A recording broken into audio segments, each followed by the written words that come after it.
नमस्कार आज आम देखा HemoCue Hba1c analyser Hba1c 501 analyser model नाटी सेटा को आज आम अनबॉक्स करवा देखा Hba1c हेमोक्यू केमी मेसीन टी आ तार कौन काम।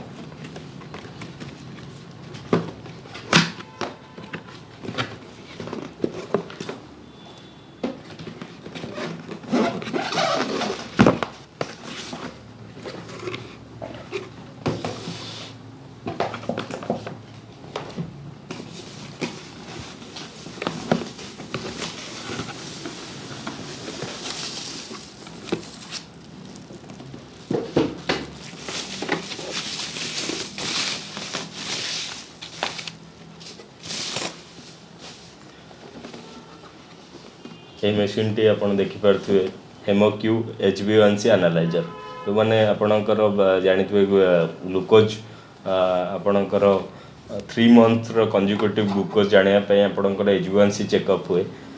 Hba1c मीटर आसे Hba1c एनालाइजर आसे Hba1c आपण बायोकेमिस्ट्री मशीन ने टेस्ट कर परबे। Hba1c आपण बायोराड D10 मशीन ने भी यूज कर परबे।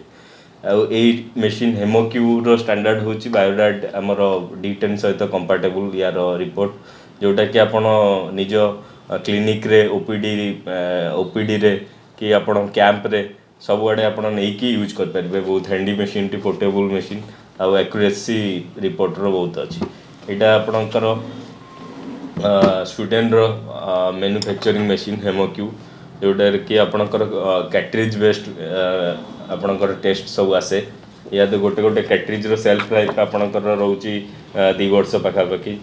एटारे आपण देखि परिबे प्रोसीजर केमती कोन टेस्ट हुए आपणकर ब्लड आपण कैपिलरी ब्लड नै कि ताको मिक्स करिकि आपण एटारे टेस्ट कर परिबे। एटी आपण ओपन कले एटारे आपण कैट्रिज टी एटी रहइबो यार हमर आपण को गोटे ट्रेनिंग वीडियो में दे दबु नले आम ऑन साइट रे भी ट्रेनिंग आम दिया होचे हम इंस्टॉलेशन इंजीनियर दो।